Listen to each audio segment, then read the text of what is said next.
Livro Minha Vida, Meus Amores. Autobiografia de Tia Neiva, 1985. Capítulo 4. Visão do futuro. Mas, tia, os espíritos chegavam a esse ponto? Por que isso? Não seria mais fácil as coisas virem de forma mais suave e menos chocante? Sim, Nestor. Teriam sido mais fáceis, se não fosse a minha resistência. Eu tenho uma personalidade forte e nunca abri mão dela. Mesmo depois, quando já aceitara a minha missão, eu pedi ao Pai Seta Branca que não me obrigasse a abrir mão daquilo que é meu. A personalidade que desenvolvi nos embates de uma vida boa, mas difícil. E o Pai sempre me atendeu. É lógico que tive que abrir mão de muita coisa, do meu temperamento, por exemplo. Logo no começo de minha aceitação das coisas, eu via o quadro das pessoas e lhes dizia sem rebuços, sem me preocupar se aquilo que dizia iria magoar ou não. Só com o tempo é que aprendi a me controlar e só dizer as coisas que deveriam ser ditas e guardar as outras. Mas aquele dia não terminou aí. Desisti de ir à casa do meu ajudante e resolvi chegar até o Berocan, onde havia um posto de abastecimento e um restaurante de um casal de japoneses, meus amigos e velhos conhecidos. Aproveitei a oportunidade e pedi ao lavador do posto para dar uma lavada rápida na carroceria e no chassi. Entrei no bar e pedi um café. Bebi meu café e acendi um cigarro, recostada no batente da porta do bar. De onde eu estava, eu via o movimento da estrada. Aquela era a única via de acesso ao futuro plano piloto e o movimento era intenso. O posto do japonês ficava bem na esquina da travessa Berocan, a última travessa que cruzava as 3 avenidas da Cidade Livre. Até hoje tem um posto no abastecimento nesse local. Estava ali me sentindo muito magoada e removendo o incidente de há pouco, quando tive minha atenção despertada por algo que estava acontecendo com um homem encostado no ponto de ônibus, bem em frente de onde me achava. A princípio pensei que fosse reflexo de algum espelho, batendo bem na testa dele, ou algum objeto que ele estivesse carregando na cabeça.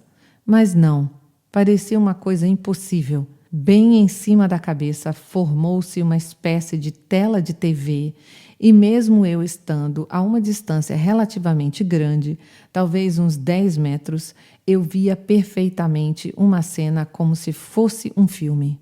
Sem lembrar de indagar se aquilo era mais uma alucinação, fui absorvida pela cena daquela tela fantástica e fui me deixando levar pelo enredo.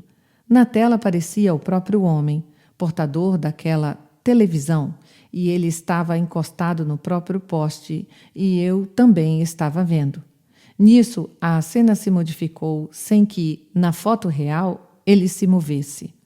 No vídeo, apareceu uma espécie da estrada e nela caminhava uma mulher pequena, vestida com um vestido branquinho de bolinhas vermelhas. Fascinada, eu acompanhava a trajetória daquela mulher e já adivinhava para onde ela se dirigia, quando uma voz me falou de mansinho no ouvido.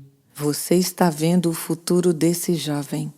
A mesma voz que me falara no ouvido naquele acidente da cerveja na festa da Novocap. Mas o fato é que ela, a voz, me despertou para o que estava acontecendo e prestei mais atenção.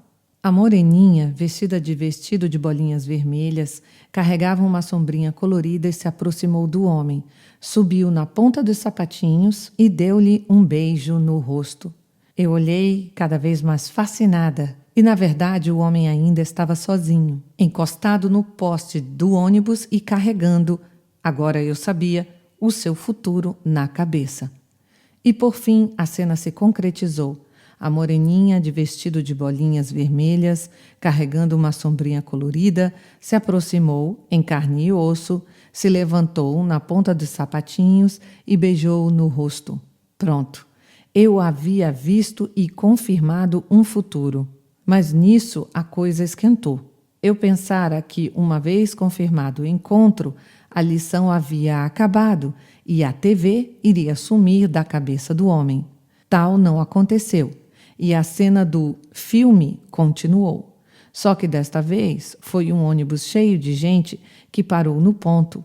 Um mundo de gente se espremeu, entrou, o ônibus saiu com a gente pendurada na porta e entre eles o casal da televisão. Como um filme de verdade, passou um lapso de tempo e horror! Eu vi o ônibus tombando e 6 pessoas estiradas mortas no chão. Dentre eles o casal que eu estava vendo. Só que tudo estava se passando no vídeo. Sem sequer pensar, corri em direção ao casal, segurei o homem pelo braço e fui dizendo com a voz exaltada: Moço, moço, não vá neste ônibus, ele vai tombar. E a senhora também, não, por favor, não embarquem neste ônibus, ele vai tombar, vai ser um desastre horrível. O homem, muito constrangido, procurava tirar minha mão do seu braço, mais preocupado com o que a sua namorada pudesse pensar do que com o que eu estava falando. A mulher, por sua vez, também procurava tirar a minha mão do braço do rapaz e falava com voz ríspida que eu não sei se dirigia a mim ou ao seu namorado. Sei que se formou uma confusão enorme no ponto, o tumulto atraindo as pessoas que se achavam no local, verdadeira balbúrdia. Mas enquanto isso, o ônibus de verdade chegou, as pessoas se espremeram e o ônibus saiu. Essas cenas de confusão eram comuns naquele tempo. Haviam poucos ônibus, os horários eram irregulares e até mesmo os itinerários variavam. Daí o empenho do casal. Voltei assustada para o bar pensando comigo: por que entrara numa situação dessas? Qual o meu interesse? E os outros passageiros? O japonês, muito amável, ele e sua senhora procuravam me consolar. Eu contei a ele a história da TV na cabeça do homem.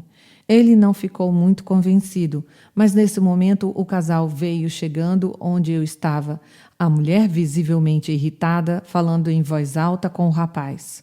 O japonês, então, num gesto cavalheiresco, procurou contar ao casal a visão que eu tivera, mas não estava convencendo muito a mulherzinha cheia de ciúme.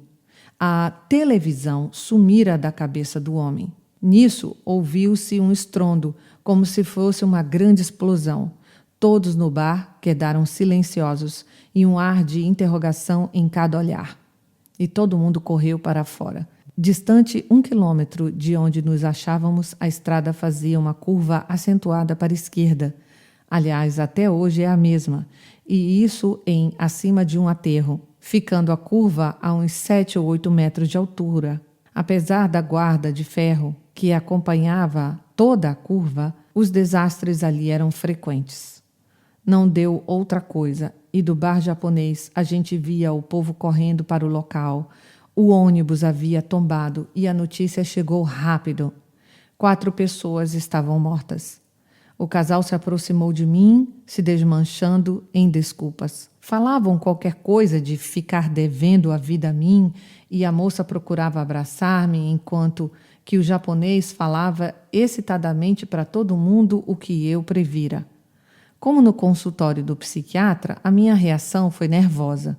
Repeli o casal com seus agradecimentos e fui saindo de mansinho, calada. Algo de muito sério me havia tocado. Eu podia ver o passado, o presente e o futuro, e vira o que ninguém tinha visto. Esqueci do caminhão e fui caminhando para minha casa, que não era muito longe do local. Pensava, como seria a minha vida dali em diante? Agora eu estava convencida de que realmente eu poderia ajudar as pessoas, como havia ajudado aquele casal. Com a cabeça cheia de pensamentos e o coração apreensivo, andava lentamente. Se eu era essa pessoa, se isso realmente me acontecera, então eu não iria retroceder. É lógico que tudo estava morrendo a partir daquele instante. O meu mundo, o mundo que eu fizera com tanto empenho, já ia começar a ficar para trás. Chegando em casa, encontrei todos lá. Gilberto, Carmen Lúcia, Raul, Oscar, Vera Lúcia, Gertrudes. Eles me olharam apreensivos e eu contei o que se passara.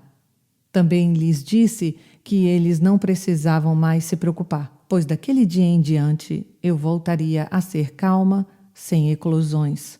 Choramos todos juntos.